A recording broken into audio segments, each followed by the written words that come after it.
La disciplina no es levantarse temprano, no es cumplir normas, no es reverencia, ni cultos.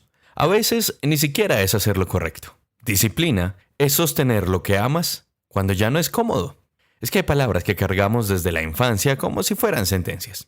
Palabras que aprendimos antes de entenderlas. Palabras que nos evaluaron, nos midieron y a veces nos encasillaron. Una de esas palabras o términos, quizás de las más mal interpretadas, como lo hacemos tanto en este espacio, es disciplina. Durante años nos enseñaron que disciplinarse era obedecer, callar, cumplir, ajustarse y que la disciplina era una nota quizás en el boletín académico, un número, un juicio, algo silencioso sobre quién se portaba bien y quién no.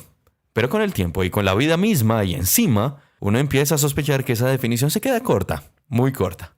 Parece ser, ya a nuestra edad de descubrimiento de los misterios existenciales, que la disciplina real no tiene tanto que ver con obedecer, sino con sostener. No con cumplir reglas, sino con ser fiel a lo que verdaderamente importa. Hola de nuevo, yo soy Luis F. Molina y esto es De la Columna a la Cabeza y al Corazón, su podcast de confianza. Bienvenidos a este episodio, el número 28, que es muy especial. No solo porque parte de una columna profundamente personal, sino porque hoy este podcast cumple un año. Un año de conversaciones, de pensamiento en voz alta, de emociones dichas sin ningún atajo. De esto hablaré en mi primer editorial al final del episodio. Pero hoy quiero detenerme con calma y sin ninguna consigna en una idea que incomoda. Que la disciplina no es obediencia y que confundirla nos ha hecho muchísimo daño.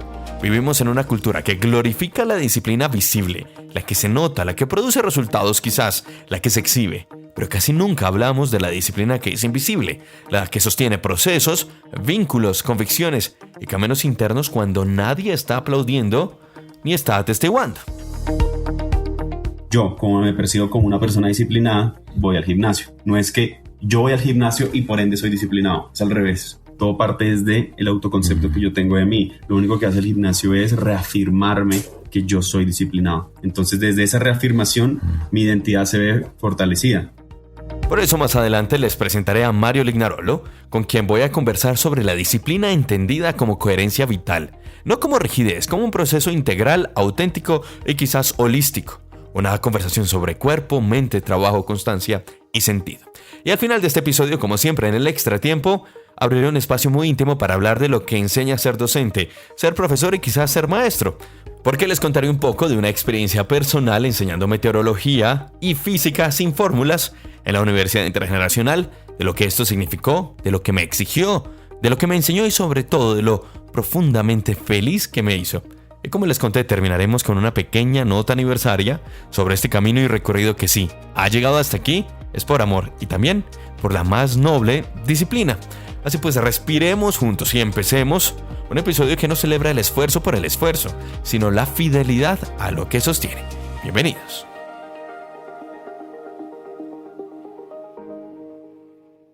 Cuando estábamos en el colegio, la palabra disciplina era casi que un dictamen moral. Nos ponían un número para definir nuestro comportamiento infantil o juvenil, como si la disciplina fuera una especie de columna vertebral de la obediencia y la reverencia. En disciplina, que no era una clase de urbanidad ni nada por el estilo, se nos calificaba por la presentación personal, el porte del uniforme, la capacidad de respetar las distancias y las distintas cátedras, y la manera en que evitábamos la solución violenta de los conflictos. Se nos inculcó la mesura, la retención de pensamientos y, en cierta manera, esa disciplina nos alejó de nuestro ser infantil más auténtico. Curiosamente, siempre me fue bien en esa casilla del boletín. Comportamiento y disciplina. Recuerdo también a quienes no encajaban tan fácil en esa lógica. Compañeros más espontáneos, más ruidosos, más movedizos, que parecían estar siempre un paso por fuera del molde, y a quienes el sistema rápidamente etiquetaba como indisciplinados. Años después, me doy cuenta de que esa visión era demasiado pobre y cerrada para un concepto tan complejo. La disciplina no es únicamente levantarse a la misma hora ni seguir un plan rígido con devoción casi que militar. Tampoco es esa caricatura del juicio o la autoexigencia sin descanso. No. La disciplina real, creo, la que de verdad transforma, es un convencimiento interno. No nace del castigo ni de la presión externa, sino del deseo profundo de sostener aquello que nos importa y que puede prescindir, por suerte, de la comprensión o validación externa.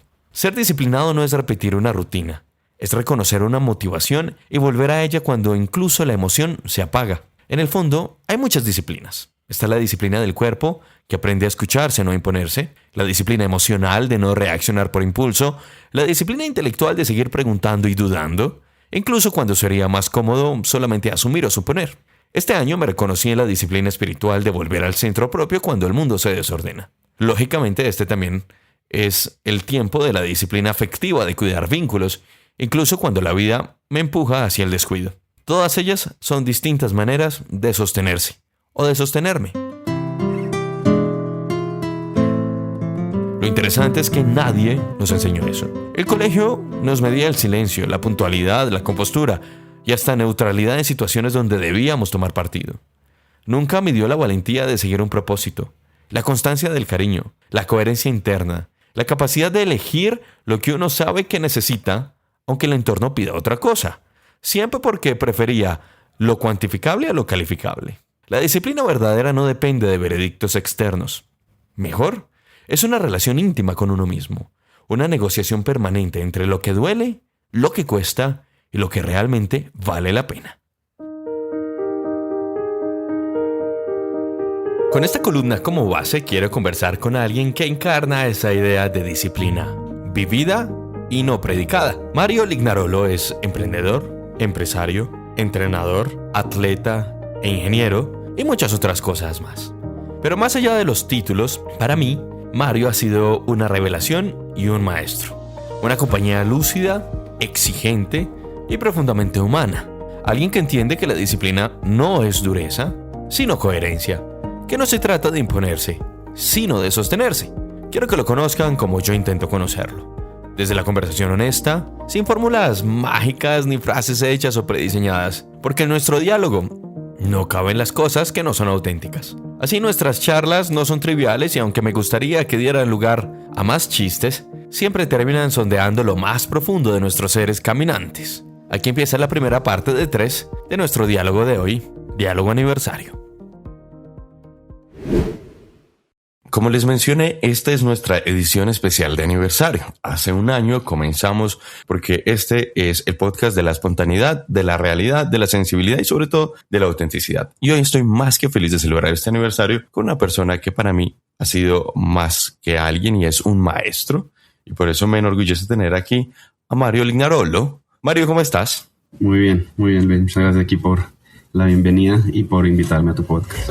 Bueno, Mario ha tenido una historia de vida muy interesante porque es de las personas que yo he visto que son muy disciplinadas, sobre todo con su cuerpo. Pero vamos un poco más allá. Él es muy disciplinado con la manera en la que él se habla, con los pensamientos que permite y sobre todo cómo en este momento él quiere replicar un poquito más sobre eso. Pero antes de ir a ese punto, así como comencé en la columna, Mario, hablando sobre lo que nos enseñaron que era disciplina en el colegio, para ti, ¿qué fue disciplina en tu infancia y tu juventud? ¿Qué entendías por disciplina en ese entonces? Es una buena pregunta porque, o sea, según como que la institución académica, el colegio y todo, yo nunca fui una persona disciplinada, ¿no? Desde los ojos de ellos. Entonces siempre fui un niño problemático para los profesores, como que para mi casa, todo el tiempo. O sea, como que nunca pude como hacer parte de esa disciplina que mencionan, ¿no? Entonces, al inicio, claro, yo siempre he sido muy terremotico desde chiquito y no me gusta como entrar en ese mundo de haz esto, de obediencia, que eso es lo que nos inculcan, ¿no? Al final del día. Sé obediente y sé disciplinado porque si no, estás haciendo las cosas mal. Entonces, desde ahí uno entiende que la disciplina no se trata de obedecer como tal, sino de soberanía. El hecho de qué es para ti ser disciplinado y cómo puede ser ese monarca interno para ti, desde la coherencia. Eso es desde lo que yo he aprendido chiquito.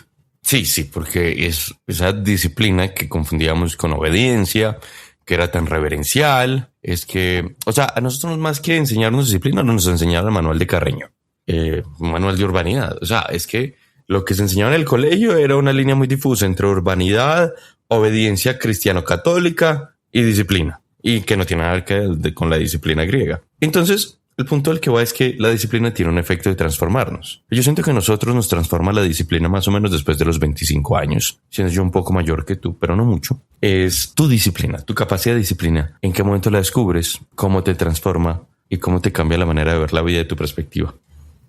Yo inicié con mi cuerpo. Eso fue lo que a mí me empezó a desarrollar disciplina. Porque yo creo que al final todo el mundo es disciplinado en algo, ¿no? O sea, para tú scrollear 3 horas en TikTok necesitas ser disciplinado. Entonces, es en qué la enfocas, ¿cierto? Yo empecé a enfocarla en mi cuerpo porque de un momento en que yo no estaba a gusto, me emborrachaba mucho tiempo, o sea, todos los fines de semana me pasaba emborrachándome, hasta que llegó un momento en que dije, esto no es lo que a mí me gusta, eso no es lo que yo quiero aportar a mí, a la vida como tal.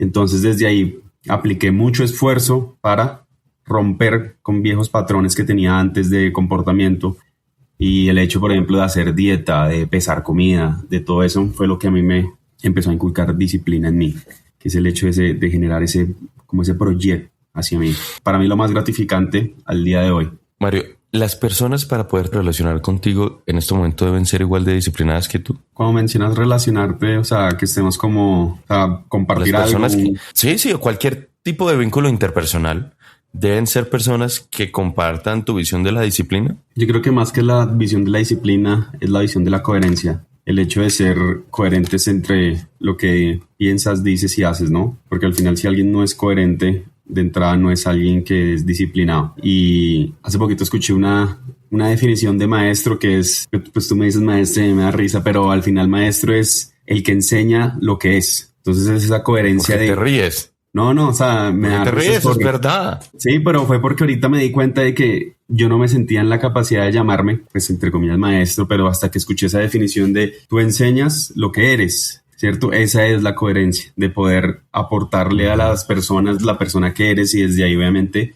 dirigir o enseñar o aportar. Entonces yo creo que más que todo es el tema de la coherencia que a mí me gusta ver en las personas porque me veo reflejado ahí. Una cosa que yo hablo en la columna es que yo, por ejemplo, hablo mucho de mi disciplina espiritual. Yo te he contado, odio usar la palabra rutina en estos casos, pero yo generalmente tengo una rutina muy marcada en las mañanas de oración que dura más o menos 90 minutos, 100 minutos, quizás todos los días, pero es mi manera de iniciar el día. Pero hay otros tipos de disciplinas en nuestra sociedad, Mario. Hay disciplina afectiva cuando decidimos cuidar las personas. Es decir, que mi disciplina le gane al ego, de que no voy a dejar caer un contacto, un vínculo, sino que voy a cuidarlo. Es que el cuidado es disciplina, por encima de los impulsos egoístas. Hay muchas maneras de sostenernos a través de diferentes disciplinas, pero hay un punto, es que está al otro lado, está la indisciplina, que es una especie de revelación, pero con B. De ser rebeldes, y quizás tú lo mencionabas cuando estabas contando en tus momentos de dipsomanía, en los que te alicorabas, en los que salías a salivar cada fin de semana. Eso era indisciplina, pero ¿qué motivaba? Porque así como hay una motivación para la disciplina, debe haber una motivación para la indisciplina, una especie de evasión de ti mismo, que es lo que finalmente te lleva a descubrir tu propio discurso. ¿Puedes contarnos un poquito más de cómo fue eso? Sí, claro, al final el hecho de cuando uno pues se hace daño con ciertas cosas, ciertas adicciones que uno tiene, yo creo que es un tema de desconexión de un propósito claro, de desconexión obviamente con Dios, con la divinidad, con lo que uno quiera creer. Cuando tú no estás conectado con algo mayor a ti, al final el que lleva la rienda siempre va a ser el ego, ¿no? Y el ego nunca está contento, el ego nunca es suficiente algo para él, entonces busca la manera de cómo hacerte sentir mejor, hacerte sentir bien o hacerte sentir algo para que tú puedas experimentarte en esta realidad. Entonces, el tema de la desconexión de tu esencia es uno de los principales motivos de la indisciplina que tú mencionas, de esa rebeldía. Entonces, el saber distinguir esas dos es importante porque al final, si el ego es el que manda, pues vas a ser disciplinado en algo que no te va a llevar a algo bueno, ¿cierto? Entonces, se trata de distinguirlo. Este es un espacio de vulnerabilidad, apertura, y todo el que pasa por este podcast termina contando cosas de su vida. ¿En qué no eres disciplinado? ¿En qué te falta disciplina? ¿En qué me falta disciplina? Yo creo que en trabajar mis relaciones. Es importante para mí trabajar mis relaciones porque hay veces que me envuelvo mucho en mí, ¿sí? Y eso obviamente afecta a las demás personas pues no las afecta en el sentido de que les hago algo malo, pero sí en el hecho de que dejo a un lado mis relaciones, dejo de cultivar ciertas amistades porque me concentro mucho en mis proyectos, me concentro mucho en mí, me concentro mucho en las cosas que debería estar haciendo, y eso al final no termina siendo algo muy bueno, porque así como uno tiene que trabajar su parte espiritual, su parte financiera o su parte emocional, pues uno también tiene que trabajar sus relaciones, porque el otro es el que te refleja, ¿no? El otro es el que te enseña más incluso lo que te falta por trabajar o lo que estás trabajando. Entonces, cultivar esas relaciones es importante para seguir como experimentándote acá, y eso es chévere. Y eso en eso es lo que soy consciente de eso, pero es lo que más me falta, ¿no? El tema de trabajar esas relaciones, porque incluso mis amigos me lo dicen. Es que tú no me llamas, es que tú no me hablas, es que esta relación es de dos, es que... Y al final yo digo, sí, marica, tienes razón, pero ahí va, él tiene razón, pero dale, o sea, apórtalo, ayuda, haz lo que estás haciendo, y ahí parte también la coherencia. La disciplina vincular, yo lo descubrí después de mis 30 años y voy a hacer una confesión. Hay un tema que yo no he podido hacer en podcast, que me animaré el próximo año a hacerlo, que tiene que ver con el cuidado. Creo que la persona que va a estar conmigo para ese podcast es mi psicoterapeuta. Creo que va a ser la invitada. Vamos a hacer una pausa, vamos a volver con la columna y ya regresamos con la segunda parte del diálogo. Si este episodio te está tocando el corazón, te invito a suscribirte a mi Substack, luisfmolinar.substack.com. Substack es el espacio de escritura en voz alta, un boletín gratuito al que te puedes suscribir para recibir mis columnas directamente en tu correo, o es también una especie de... es como un café virtual, donde cada semana te llega una columna para leer con calma desde el correo y desde el corazón. Allí nos leemos con calma y sin filtros. luisfmolinar.substack.com. Es gratis y nunca te arrepentirás. Pues vamos a la columna y ya regresaremos con Mario. Michel Foucault planteaba que confundir dispositivos externos de poder con la disciplina interior es un error común. La verdadera disciplina, la que nace del convencimiento, quizás del deseo y naturalmente de la libertad, no se puede imponer ni evaluar con un número.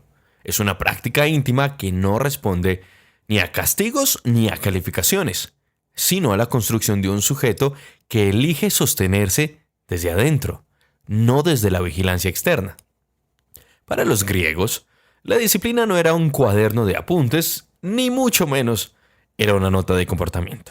Era lo que ellos llamaban el arete, la excelencia humana en acción. No se trataba de obedecer reglas externas, sino de la capacidad de gobernarse a uno mismo.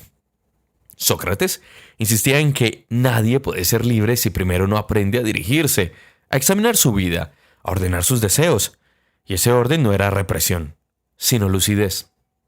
Aristóteles hablaba de la encrateia, el dominio interior que permite actuar según lo que uno sabe que es bueno, incluso cuando el impulso quiere otra cosa.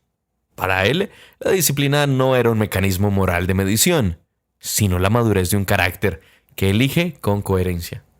Para los griegos, disciplinarse era construir una forma de vida, no cumplir un reglamento. Quizás ahí está el giro más importante. Ser disciplinado no es obedecer, es mantenerse fiel.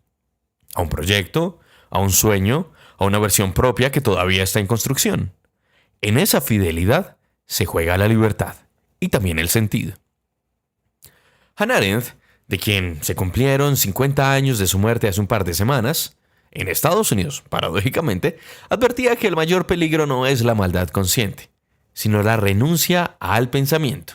La disciplina malentendida, la que exige cumplir sin preguntar, puede convertirse precisamente en eso, en una renuncia silenciosa a la reflexión. Arendt hablaba de la banalidad del mal, para mostrar cómo la gente común puede cometer injusticias simplemente porque aprendió a obedecer sin cuestionar. Cuando pienso en nuestra infancia, en esas casillas del boletín, veo un eco de esa idea. Premiaban al que no incomodaba, no al que pensaba. En disciplina nos calificaron hasta el peinado y la longitud del cabello, yo lo recuerdo. Cosas que hoy a todas luces no tienen sentido ni marcan de manera alguna mi manera de ser, pensar o comportarme. Algo parecido lo señala Byung-Chul Han cuando describe la mentada sociedad del rendimiento, o The Burnout Society. Ya no nos disciplinan con castigo, sino con la exigencia de autoexplotarnos, a una aparente disciplina que se transforma en una jaula transparente en la que uno mismo se vigila. Él dice que pasamos de ser sujetos obedientes a proyectos que nunca son suficientes. Entonces ahí aparece otro filo peligrosísimo, la disciplina que no nace de un propósito propio, sino del miedo a no estar a la altura. Una disciplina así no construye libertad, sino que la erosiona, lo que es peor. Volvemos con Mario para la segunda parte del diálogo. Estoy con Mario Lignarolo, el empresario, emprendedor, mentor, para mí una especie de maestro, una persona con la que disfruto mucho cuando tiene tiempo para dialogar. No era una indirecta, era una directa. Hoy estamos dialogando sobre la disciplina, porque si hay una persona que a mí me refleje lo que es el significado de la disciplina y del convencimiento, es él. A ver, Mario, imagínate que en la noche antes de nosotros grabar este podcast, estaba yo de fiesta con mis estudiantes que se graduaron de meteorología. Y estaba yo bailando una canción y sonó una canción de Celia Cruz que nunca en mi vida me había puesto yo a reflexionar. Se trata y se llama La vida es un carnaval, que todos la conocen. Y me puse a pensar en la fuerza disciplinar que tiene esa canción. Y te lo digo por lo siguiente. La canción Celia Cruz está regañando a las personas que están pensando mal, que están literalmente cerrándose la vida considerando que sus espacios no dan. Todo aquel que piense que la vida es desigual tiene que saber que no es así. Y ahí yo siento que parte de la buena disciplina es saber controlar nuestros pensamientos abrasivos, nuestros pensamientos que nos hacen daño, los pensamientos que nos venden una narrativa no real y que nos minan nuestra relación con nosotros mismos, incluso con los demás. ¿No es esa una de las formas de disciplina más complejas, las de cuidar el pensamiento? Sí, y no solo el pensamiento como tal, sino entender que hay veces que llegan pensamientos automáticos, ¿no? Y pues uno no puede hacer nada por eso, pero es el hacerte consciente de que ese pensamiento tal vez no te identifica y que incluso en ese momento que estás pensando algo que tal vez no es muy bueno, es en ese momento en el que tú más amor tienes que darte. Y así lo decía Buda.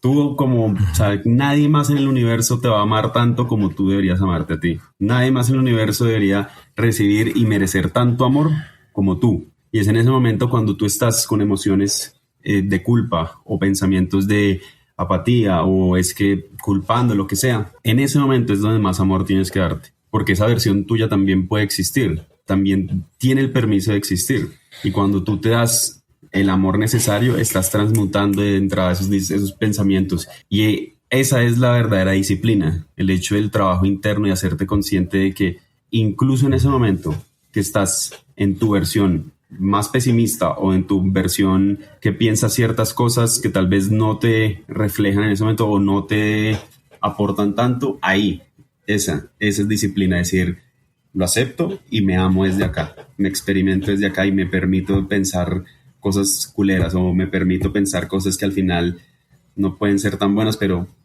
es que es la vida, o sea, y está bien, no se trata. Lo que decía Aristóteles de la encrateia, básicamente ese dominio interior, eso incluso muchas veces se confunde con el estoicismo, no vamos a hablar de eso, pero sí quiero que toquemos otra palabra que quizás en este momento genera mucho escozor en la sociedad: fidelidad, mantenerse fiel a uno mismo. Es difícil.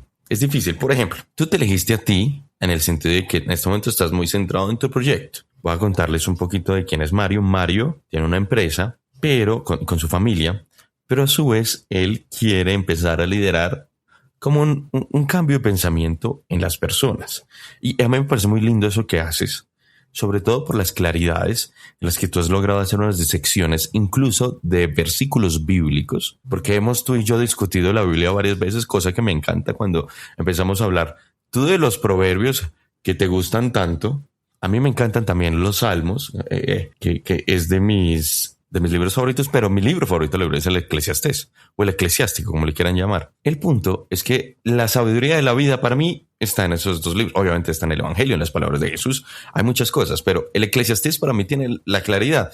Y yo me acuerdo que una de las cosas que dialogamos en nuestros primeros diálogos era vanidad de vanidades, todo es vanidad. Pero hablemos de la fidelidad, porque resulta, acontece, Mario, que en este momento de, no sé, fluidez de esta sociedad líquida, como lo criticaría Bauman, pues la fidelidad es criticada, es apedreada, pero como digo en la columna, ser disciplinado no es obedecer, es mantenerse fiel. Es como tú te mantienes fiel a tu proyecto de tu cuerpo, pero a tu proyecto de lo que tú quieras hacer en tu mentoría. No voy a hablar de mí porque este no es un espacio para mí, pero yo siento que cada uno debe mantenerse fiel a sí mismo con convicción. Es casi como un credo personal, sin caer en el egocentrismo ni en la egolatría. ¿Tú cómo ves ese punto de situaciones? Yo me acuerdo cuando nos reunimos, tú me preguntaste si tú te ves como una especie de gurú, ¿cierto? Uh-huh. Y me entró ese pensamiento porque es que al final no hay una verdad absoluta. Entonces yo no te puedo decir cuál es el camino, la verdad ni la vida, sino tú lo decides, ¿cierto? Entonces desde ese punto tú sabes qué es lo que para ti te hace bien y cómo te mantienes fiel a eso.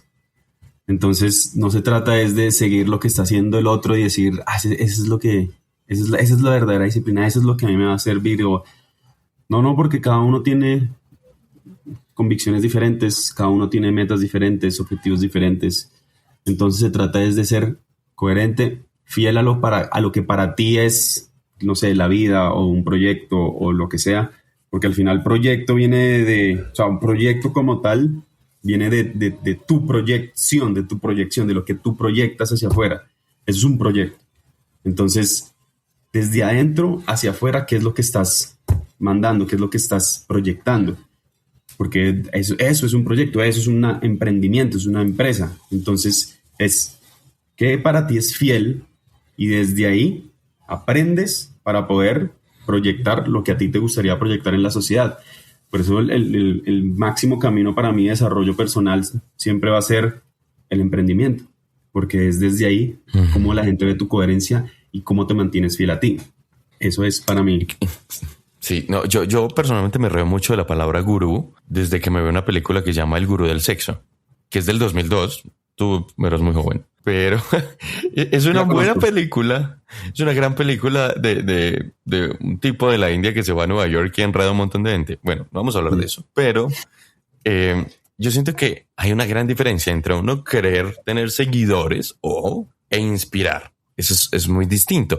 Y yo siento que, por ejemplo, tú con tu manera en la que te personificas dentro de tu disciplina, siendo la visual, la física, la más notoria en este caso, pero también con tus apartes de pensamiento y cognición, yo siento que hay mucho de profundidad. O sea, yo no creo que un día de estos vaya a salir, hola, somos el club de Mario Lignarolo, somos sus seguidores y hacemos todo lo que él nos diga. Si él nos dice que hay que empezar una dieta de plátano y banano todas las tardes, lo hacemos. No, porque es que eso no lleva a nadie. O sea, no necesitamos unas réplicas. Por demás, Mario no es capaz de reírse. Entonces, ese es el punto al que yo voy. Y es mi pelea. O sea, esto es una confesión personal. Yo detesto ese libro ¿cómo se llama? El Club de las 5 de la mañana. Si te gusta levantarte a las 6 o a las 4, está perfecto. No tienes que hacerlo como yo lo hago. Me parece muy bien que tú encuentres tu disciplina, pero apropiada e interesada en ti, en tu manera, en tu fidelidad, pero no tienes que hacer lo que haces, porque esa es la primera manera de dejar un hábito. Es cuando yo hago lo que hace el otro, me aburro porque no es lo mío y salgo. ¿Tú cómo lo ves, doctor? Primero, me gustaría que mencionaste el tema de los seguidores y todo esto, que al final eso es demasiado importante, que mucha gente se envuelve en eso, que al final no es un juego de seguidores, porque, o sea, si fuese seguidores, cualquier cosa, cualquier pendejada que uno hace, pues al final va a traer atención y desde ahí trae seguidores, ¿no? Y a mí siempre me gusta pensar en Jesús en esta parte, porque es que Jesús tenía 12 seguidores. Y aún lo recordamos, o sea, él rompió la historia. Entonces entender que no es un juego de seguidores, sino es un juego de impacto, de aportar, de dar. Obviamente es de tu coherencia. Y entonces, claro, al final lo que tú mencionabas del club de las 5 de la mañana, que no es lo que a la otra persona le sirve, porque seguramente a esa persona le sirve. Entonces, cada uno tiene un hábito o una rutina mañanera que... Listo, puede que a esa persona a las 5 de la mañana le sirva levantarse, meterse en hielo y después meditar durante 1 hora, pero al final no es funcional para ti que tú estás viviendo una vida en no sé dónde y desde ahí, ¿qué es lo que a ti te sirve? ¿Qué es para ti lo funcional? Porque si para ti levantarte a las 8 de la mañana es mejor porque terminas estás más descansado y desde ahí puedes rendir más durante tu día, pues así es que te va a funcionar. Pero eso es lo que nos gusta, es el que está haciendo el gurú de turno para poder yo hacer lo mismo porque yo quiero tener sus resultados. Y no funciona así no funciona. Es qué te sirve a ti dependiendo de lo que quieras lograr y desde ahí te ordenas para poder conseguir lo que quieres conseguir. Pero no es que la rutina de alguien más te vaya a hacer exitoso, no, porque al final todo parte de tu autoconcepto y como tú estás siguiendo una rutina que no te pertenece, estás siendo una persona que no eres. Y desde ahí hay una fragmentación de identidad clarísima, porque no sabes qué quieres, no sabes quién eres. Entonces desde ahí, ¿cómo vas a conseguir lo que quieres lograr si al final estás actuando como alguien que no va a conseguir eso? No tiene sentido. Vamos con la tercera parte de la columna y ya volvemos para cerrar el diálogo con Mario.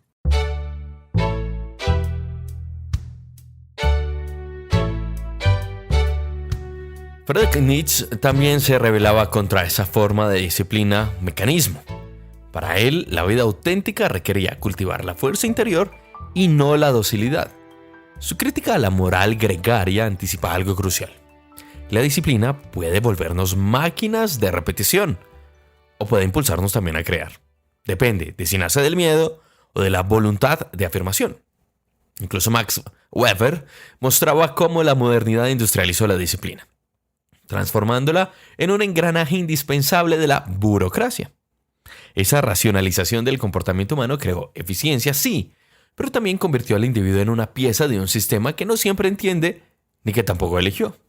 Él llamaba a eso, acordémonos un poquito de lo que decíamos de Byung-Chul Han, decía que era la jaula de hierro. De nuevo, prisiones con puertas abiertas y plena visibilidad. Así, la disciplina puede ser o guía o grillete. Puede acercarnos a nuestra mejor versión o alejarnos también de ella. Puede ayudarnos a sostener un proyecto vital o a convertirnos en seres automáticos o autómatas, productivos, impecables, pero desconectados y que ni siquiera dudan. Por eso la pregunta central no es si somos disciplinados, sino desde dónde y hacia qué ejercemos esa disciplina. Si proviene del miedo o del deseo real, si nos despierta o nos duerme narcotizantemente. Si nos hace más libres o más obedientes a expectativas que ni siquiera son nuestras. Cuando se observa descarnadamente todo ese panorama, como lo hemos dicho desde Foucault hasta Weber, desde Sócrates hasta Byung-Chul Han, hay un hilo común aquí. La disciplina se volvió un territorio de comparación moral, lastimosamente, como si hubiera formas superiores de disciplina y otras formas menores. Para dialogar esto y un poco más, volvemos a la tercera y última parte del diálogo con Mario.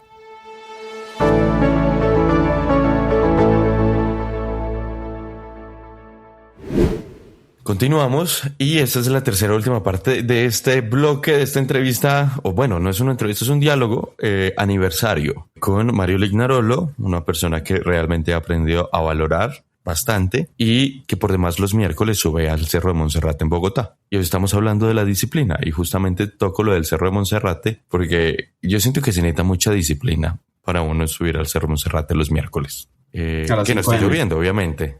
A las 5 de la mañana, imagínate, estábamos criticando el club de las 5 de la mañana ahorita.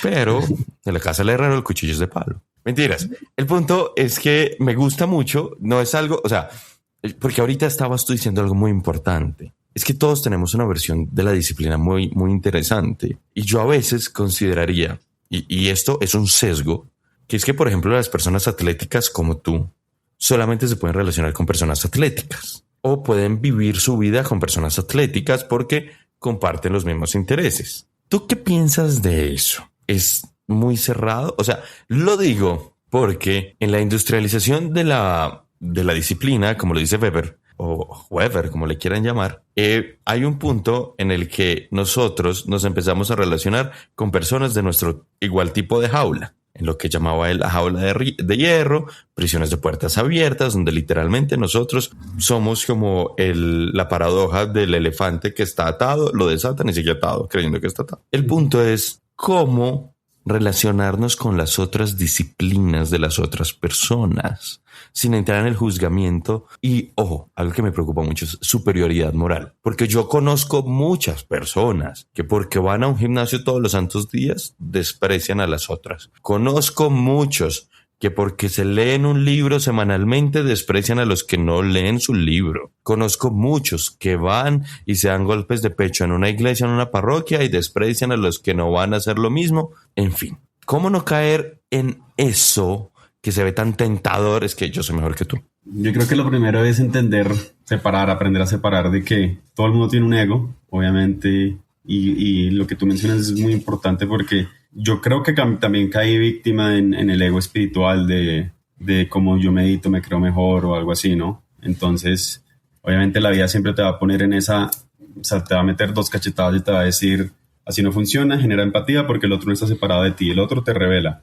O sea, el otro es tu reflejo y tu revelación más grande de esas cosas que tú, uno, no has integrado, y dos, esas cosas que al final te falta por reconocer. Entonces, cuando tú hablas de la superioridad moral, parte mucho es de el ego de las personas de decir, porque yo hago esto me creo mejor, ¿no?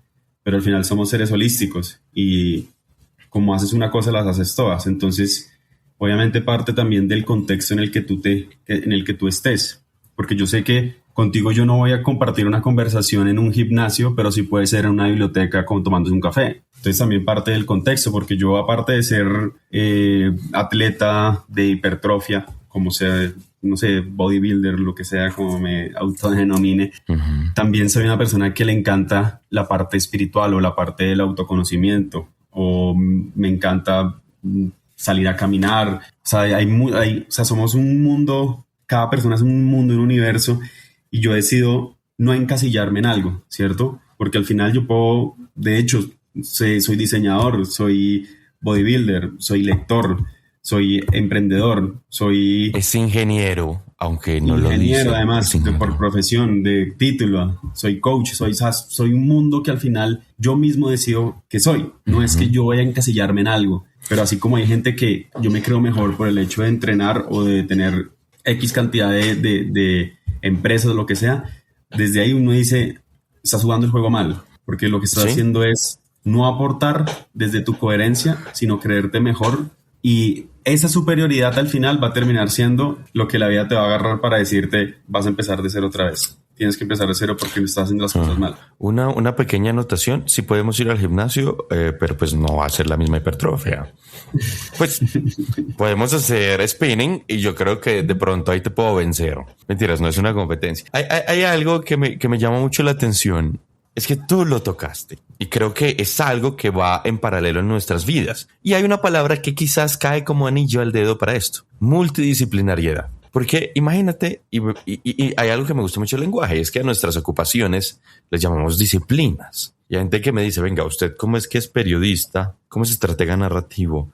Tiene un podcast y resulta que es profesor de meteorología y meteorólogo. Y yo, sí, pues ¿cuál es el problema? Pues todos podemos hacer muchas cosas al tiempo. Yo siento que la integración de la multidisciplinariedad en nuestra vida, y tú lo tocabas siendo ingeniero, siendo emprendedor, siendo empresario, siendo trafficker digital, siendo mentor, siendo atleta de hipertrofia, ya lo escribí bien en piedra, y todo lo que haga es multidisciplinariedad, es la integración múltiple de nuestras disciplinas. ¿Para qué? De pronto para lograr nuestra mejor forma de ser. Yo no creo que nuestra mejor versión, porque la versión siempre va a empezar y a terminar. Yo considero que es más hacia un impacto integral que no tenga término. Entonces, ahí es donde me parece que es la función transformadora de la disciplina, que no es porque una sea más noble que la otra, no, sino como una le ayuda a la otra. Como por ejemplo a ti ir al gimnasio te enseña que la disciplina en el cuerpo hace de tu cuerpo un espacio sagrado. El espacio sagrado lo empiezas a cuidar sobre todo con las formas en las que estás pensando. Las formas en las que estás pensando te llevan, por ejemplo, a hablarles mejor a los demás. Los demás empiezan a tener un mejor entorno contigo. Tú estabas hablando de lo holístico. Entonces yo siento que todo eso es incluso una experiencia narrativa, es una experiencia de ver las cosas. ¿Cómo hace uno para no decaer? Ayer un amigo me pregunta, Vanica, yo hoy no fui al gimnasio, siento culpa y te veo en el gimnasio entrenando y yo no entiendo cómo es que te gusta ese dolor o por qué sientes que como que Yo le digo, pero es que al final no se trata del dolor como tal, porque a mí el dolor no me gusta. Me gusta es la versión que estoy construyendo cada día.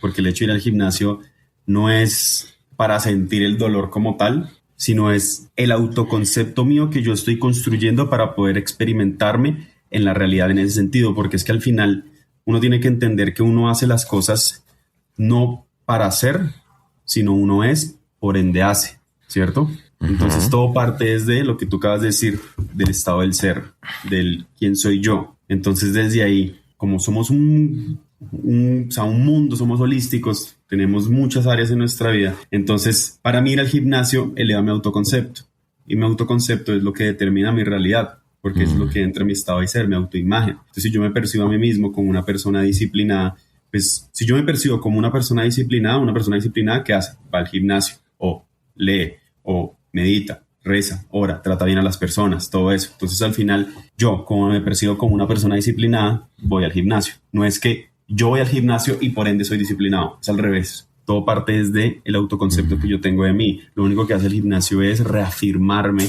que yo soy disciplinado. Entonces desde esa reafirmación mi identidad se ve fortalecida, mi estado del ser, la persona que yo soy. Entonces se vuelve un ciclo virtuoso.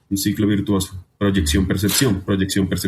Pero naturalmente no eres definido solamente por ir al gimnasio, solamente una situación de estímulo visual. Ahora bien, a tu amigo dile que por favor escuche el podcast que hicimos hace poco sobre la culpa, porque no tiene sentido no sentir culpa por no hacer cosas. O sea, la culpa, dispositivo de control, como a veces puede pasar con la disciplina. Pero el punto, Mario, para que vayamos cerrando nuestro diálogo aniversario, es el siguiente. ¿En qué situaciones de tu vida crees que la disciplina, incluso una versión errada de la disciplina, puede llevarte a enajenarte de ti mismo, de tu esencia? Porque si uno se disciplina tanto, pues cierra un espacio quizás al caos, a la indisciplina, a la espontaneidad, no sé, un montón de cosas. Yo creo que en el momento en que le empezamos a comprar vidas ajenas a los demás, en el sentido de si esta persona, que es lo mismo que hablábamos ahorita, el tema del gurú, si a esta persona le funciona esto, entonces yo tengo que hacer eso. Entonces nos volvemos la copia de la copia de la copia, pero entonces en ese momento tú estás aplicando disciplina para conseguir algo que en realidad no tienes claridad de lo que quieres. En ese momento dejas de actuar desde tu esencia, desde tu coherencia, desde lo que para ti es fiel, por comprarle la vida ajena a alguien. Entonces porque esto pasa mucho, entonces el man que hace, no sé, trading, o que vive viajando en avión o todo esto, entonces al final muestra un estilo de vida que dicen yo quiero eso. Entonces la persona, ese man dice, bueno, tienes que levantarte a esta hora, tienes que hacer esto, tienes que trabajar de 5 de la mañana a 5 de la noche, todo. Entonces al final parte es qué es lo que tú quieres, la coherencia es de ahí, y para ti qué es funcional, qué te sirve, y dejar de comprar la vida externa, dejar de comprar el sueño de alguien más, porque estás viendo una vida que tal vez ni siquiera es real, pero nos venden eso, ¿no? Y nosotros lo compramos. Entonces la disciplina, siempre que no sea desde tu coherencia y desde lo que tú quieres lograr, ya sea a nivel esencial, siempre te va a llevar a una vida que no vas a disfrutar, porque vas a aplicar mucho esfuerzo, y el esfuerzo no es que sea malo, pero no es algo que tú deberías esforzarte para hacer. O sea, tú no deberías esforzarte para ser tú, debe salirte automático. Exacto, ahí es donde voy. ¿La disciplina se presume o solamente ella habla por ella sola? Porque es uno de los problemas que uno ve, y vuelvo al caso del gimnasio, es que hay personas que presumen, y incluso peyorativamente, sobre los otros porque van a un gimnasio. Entonces, o sea, la disciplina no tiene que ser presumida, porque yo siento que la disciplina habla por sí misma. Parte mucho desde dónde haces las cosas. No sé si tú estás familiarizado con los niveles de conciencia de David Hawkins. Sí. Entonces, ¿desde dónde estás haciendo tú las cosas? Porque si yo, por ejemplo, subo un video en el gimnasio y lo hago desde el orgullo, sé que mi calibración energética está por debajo de mi esencia, entonces estoy en ego. Y es lo mismo cuando uno hace cualquier cosa. Si yo subo un video entrenando o subo una frase, lo que sea,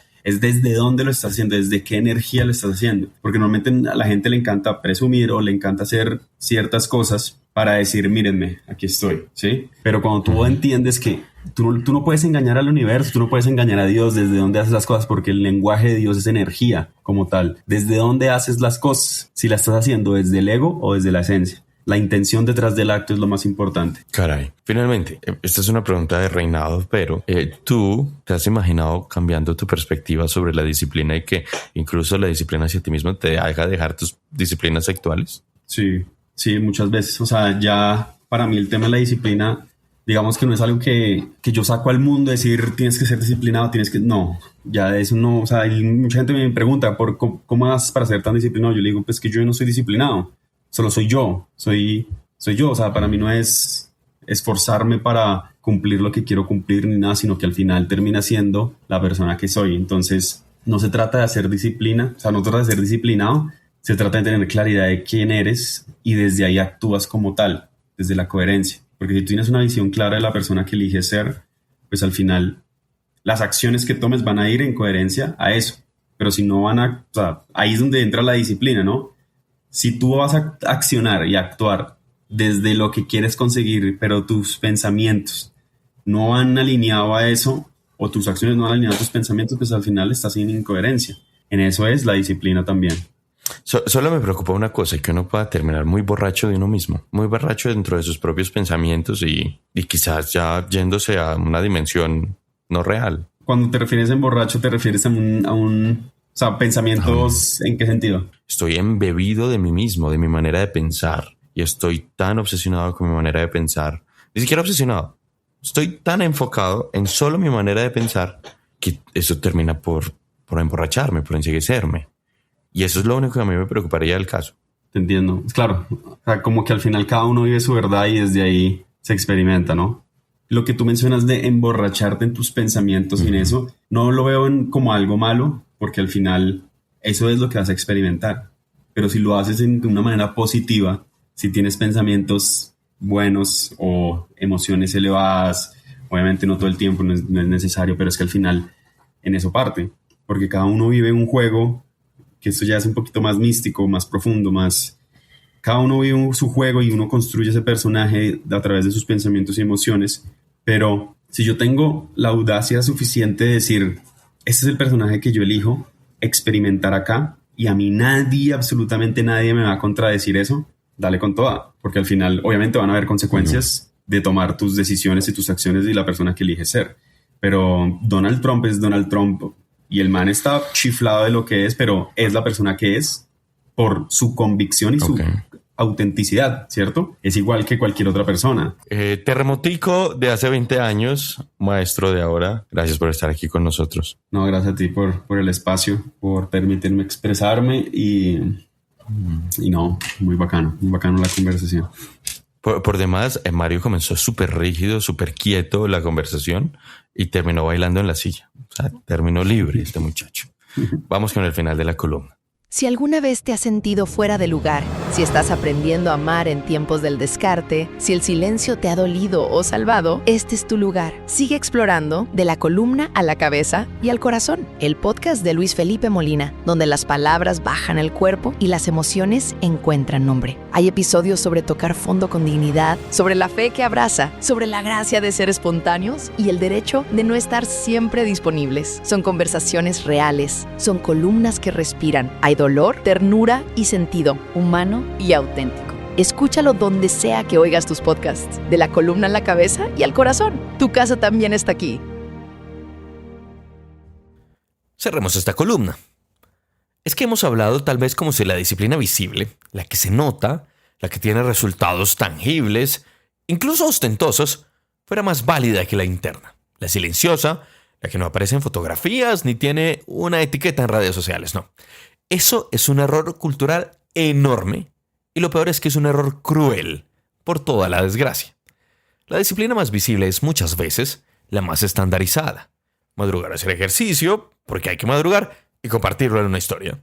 Sostener rutinas duras porque muestran que soy vigoroso o lograr metas externas que para muchos serían inalcanzables.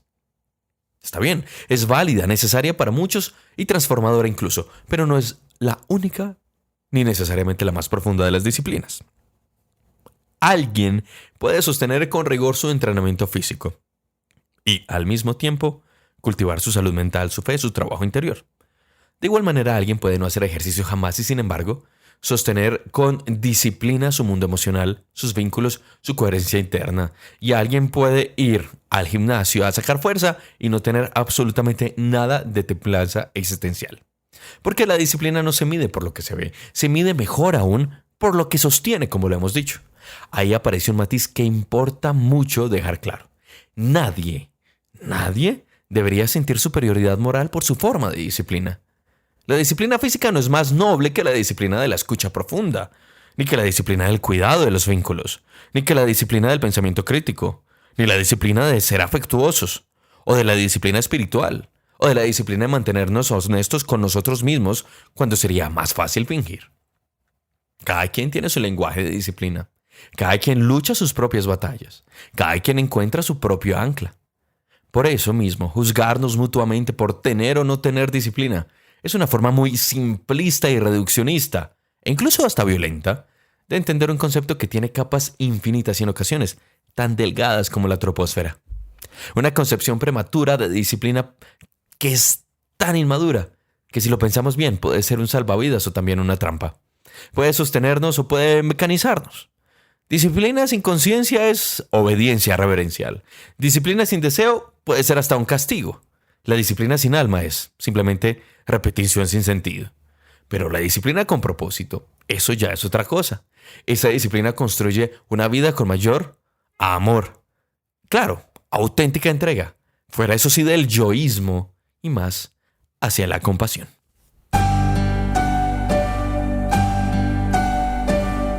Tiempo de El Extratiempo.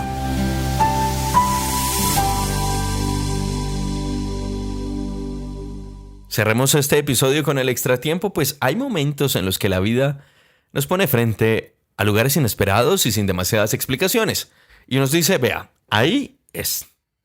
No lo anuncia con luces ni con certezas absolutas, simplemente se siente en el fondo del corazón. Se siente, no se racionaliza, obviamente. Y para mí uno de esos lugares ha sido el aula. Quiero hablar de mi experiencia como docente en lo que en Manizales y en Caldas se llama la Universidad Intergeneracional de la Universidad de Caldas.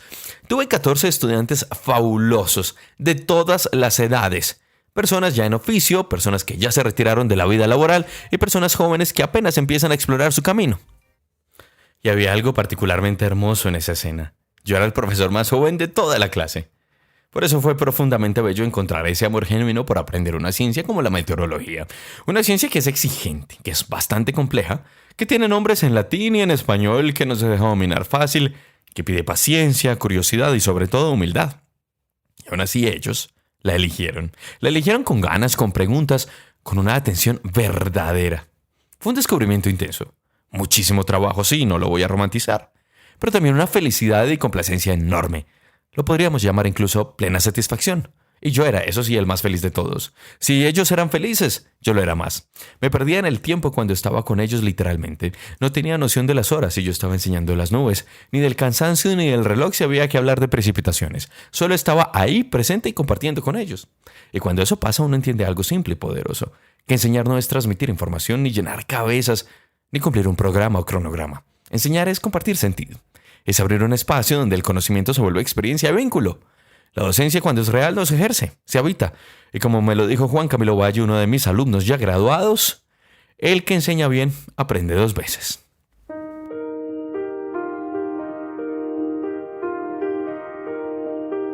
Este episodio marca hoy el primer año de podcast constantes y episodios consecutivos cada 2 semanas. Comenzaron después de que quisiera darle más voz, humanidad o al menos tono y cercanía a las columnas que escribo en el diario La Patria, que es el periódico de Manizales, mi ciudad en Colombia, desde el año 2022. Aunque este es el episodio número 28, está compuesto por la columna número 96. Hacer este podcast ha sido algo grato, una combinación extraña y hermosa de amor y disciplina. Amor por lo que siento, por lo que pienso, creo, por lo que me atraviesa y sobre todo por lo que cambio, y disciplina para volver episodio tras episodio, incluso cuando no hay certezas, incluso cuando el ánimo fluctúa. Aquí hemos pasado por muchas capas de lo que somos como hombres y como seres humanos. El amor en los tiempos del descarte con Alejandro Brandt, el dolor con Emilio, lo que callamos los hombres, la fe y sus misterios con Mateo, la espontaneidad, la gracia, el buen humor, la sensibilidad, la duda, todo eso ha tenido lugar aquí. Y sobre todo con mis invitados, porque este no es un espacio de gurús, aquí es un espacio de humanidad. Y sobre todo muchas veces cuando los invitados ellos me han dicho que no son personas para hablar de eso, yo les digo claro que son, porque es que este es un espacio para humanos. Aquí hablamos de humanidad y solo se necesita ser humano para estar acá. Así que este podcast, como ustedes bien lo ven, no tiene un plan rígido, no tiene un manual, a veces ni siquiera tiene un libreto cerrado. Surge, aparece, se arma en el trayecto. Y así quiero seguir viéndolo, como un espacio vivo, honesto, imperfecto, donde pensar y sentir no están peleados. Tal vez por eso sigue teniendo sentido, porque no responde a una estrategia, sino a una fidelidad. Yo no produzco esto ni por monetizarlo, ni por reproducciones, ni por clics. A la fidelidad, eso sí le obedezco, de volver a la voz propia, de no endurecerme, de seguir evitando lo que uno ama. Y eso al final también es una forma muy profunda de disciplina. Así que a ustedes todos, los que llegan por primera vez, los que vuelven, los que han estado siempre, gracias. Gracias de verdad por estar acá.